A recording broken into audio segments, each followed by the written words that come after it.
പഴകിയതും കേടായതുമായ മെഷീനുകൾക്ക് എന്താണ് സംഭവിക്കുന്നത് എന്ന് നിങ്ങൾ ചിന്തിച്ചിട്ടുണ്ടോ? സൈക്കിൾ മുതൽ വിമാനങ്ങൾ വരെ ഉപേക്ഷിക്കപ്പെട്ട വാഹനങ്ങളെ എന്ത് ചെയ്യുന്നുവെന്ന് നമുക്ക് ഈ വീഡിയോയിലൂടെ ഒന്ന് കാണാം. Military tanks. റഷ്യൻ അതിർത്തിയിൽ നിന്ന് 20 മൈൽ ദൂരെ ഉക്രൈനിലെ കാർക്കൈവിലാണ് ടാങ്കുകളുടെ സെമിത്തേരി എന്നറിയപ്പെടുന്ന സ്ഥലം സ്ഥിതി ചെയ്യുന്നത്.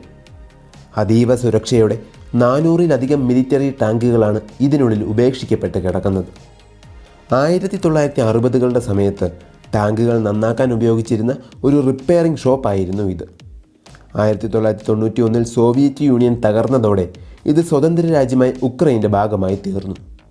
എന്നാൽ ഇത് വീണ്ടും നടത്തിക്കൊണ്ടു പോകാൻ അവർക്ക് താല്പര്യമോ കയ്യിൽ പണമോ ഇല്ലായിരുന്നു. അതുകൊണ്ട് തന്നെ ആ ടാങ്കുകളെല്ലാം അതേപോലെ തന്നെ ഇപ്പോഴും അവശേഷിക്കുന്നു.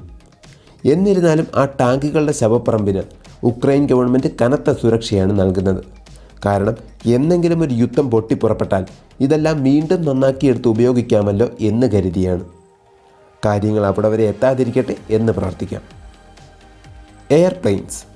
വിമാനങ്ങളുടെ ലോകത്തിലെ ഏറ്റവും വലിയ ശ്മശാന ഭൂമിയുള്ളത് അമേരിക്കയിലെ അരിസോണയിലുള്ള ഒരു US എയർഫോഴ്സ് ബേസിലാണ്. എയറോസ്പേസ് മെയിൻ്റനൻസ് ഗ്രൂപ്പിൻ്റെ കീഴിലുള്ള ഈ സ്ഥലത്ത് ഉപയോഗശൂന്യമായ 4400ഓളം യുദ്ധവിമാനങ്ങളും ഫൈറ്റർ ജെറ്റുകളുമാണുള്ളത്. പഴയ വിമാനങ്ങൾ പൊന്നുപോലെ സൂക്ഷിക്കുക എന്നതാണ് അവരിവിടെ ശരിക്കും ചെയ്യുന്നത്. കാർഗോ വിമാനം മുതൽ F-14 ഫൈറ്റർ ജെറ്റ് വരെ എന്ത് തരം വിമാനങ്ങളും ഇവിടെ ഉണ്ട്. ഇതിലെ എല്ലാ വിമാനങ്ങളും കൃത്യമായി ഓരോ വരികളിലാക്കി എളുപ്പത്തിൽ കണ്ടുപിടിക്കാൻ പറ്റുന്ന രീതിയിലാണ് അറേഞ്ച് ചെയ്തിരിക്കുന്നത്. അതീവ സുരക്ഷയോടെയാണെങ്കിലും പൊതുജനങ്ങൾക്ക് തുറന്നു കൊടുത്തിരിക്കുന്ന ലോകത്തിലെ ഏക ഗ്രേവ് യാർഡും ഇതാണ്. ചെർണോബിൽ. മിക്കവാറും ഈ ലിസ്റ്റിലെ ഏറ്റവും വിചിത്രമായ ശവപ്പറമ്പായിരിക്കും ഉക്രൈനിലെ കീവിലുള്ള ബുർഗൈക്കൈവ എന്ന ഗ്രാമം. കുപ്രസിദ്ധമായ ചെർണോബിൽ ആണവ ദുരന്തത്തിന് ശേഷം അവിടുത്തെ രക്ഷാപ്രവർത്തനങ്ങൾക്കും മറ്റും ഉപയോഗിച്ച അങ്ങേയറ്റം റേഡിയേഷൻ പുറന്തള്ളുന്ന വാഹനങ്ങളും മെഷീനറികളുമാണ് ഇവിടെ ഉപേക്ഷിച്ചിരിക്കുന്നത്. നീണ്ടുകിടക്കുന്ന വരികൾക്കുള്ളിൽ പലതരം വാഹനങ്ങൾ കാണാൻ സാധിക്കും. ഫയർ ട്രക്ക്, മോട്ടോർ സൈക്കിൾ, ബസ്സുകൾ മുതൽ MI-6 ഹെലികോപ്റ്ററുകൾ വരെ. ഒരു കാലത്ത് 100 കണക്കിന് ജീവനുകൾ രക്ഷിക്കുന്നതിൽ ഇവയെല്ലാം വളരെ പ്രധാനപ്പെട്ട പങ്ക് വഹിച്ചിരുന്നു. എന്നാൽ ഇപ്പോഴത് ആരെയും കൊല്ലുന്ന ഒരു റേഡിയേഷൻ സ്രോതസ്സായി നിലകൊള്ളുന്നു. ഷിപ്സ്. ഭീമാകാരമായ കപ്പലുകളും റിട്ടയർ ചെയ്ത് അന്തിയുറങ്ങുന്ന സ്ഥലങ്ങളുണ്ട്. അതിൽ തന്നെ ഏറ്റവും വലുതാണ് ഗുജറാത്തിലുള്ള അലാങ് എന്ന ഷിപ്പ് ബ്രേക്കിംഗ് യാർഡ്.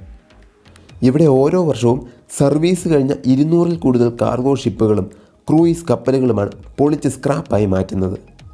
ഒരു വലിയ കൂട്ടം ജോലിക്കാർ വെറും ഹാൻഡ് ടൂൾസ് മാത്രം ഉപയോഗിച്ചാണ് ഇവിടുത്തെ ഒട്ടുമുക്കാൽ ജോലികളും ചെയ്യുന്നത് എന്നതാണ് ഈ സ്ഥലത്തെ അതിശയകരമാക്കുന്നത്. അതേസമയം തന്നെ ഇവിടെ ജോലി ചെയ്യുന്നത് അങ്ങേയറ്റം അപകടകരവുമാണ്. ജോലി സ്ഥലത്തുള്ള സുരക്ഷയോ കെമിക്കലുകളിൽ നിന്നുള്ള സംരക്ഷണമോ ഇല്ലാതെ വളരെ തുച്ഛമായ ശമ്പളത്തിനാണ് ഇവിടെയുള്ളവർ പണിയെടുക്കുന്നത്. തീപിടുത്തവും പൊട്ടിത്തെറികളുമെല്ലാം ഇവിടെ സ്ഥിരം സംഭവങ്ങളാണ്. ബൈസൈക്കിൾസ്. ചൈനയിലുള്ള ബൈസൈക്കിൾ സെമിത്തേരി ആകാശത്ത് നിന്ന് നോക്കിയാൽ ഏതോ കലാകാരനുണ്ടാക്കിയ ഒരു മൊസൈക്ക് ആർട്ട് പോലെ തോന്നും. പക്ഷെ സൂക്ഷിച്ചു നോക്കിയാൽ ലക്ഷക്കണക്കിന് സൈക്കിളുകൾ കൂട്ടിയിട്ടിരിക്കുന്നത് കാണാം. ഇതിൻ്റെ തുടക്കം 2018-ലാണ്.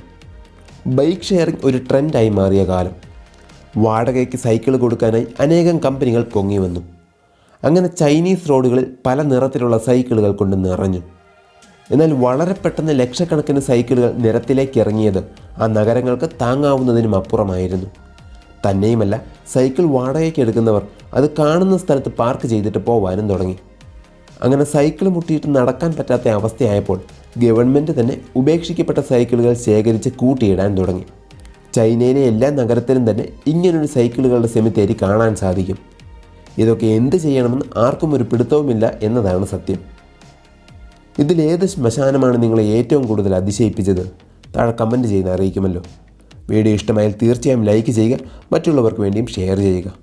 അപ്പോൾ അടുത്ത വീഡിയോയിൽ വീണ്ടും കേട്ടുമുട്ടുന്നതുവരെ നന്ദി, നമസ്കാരം.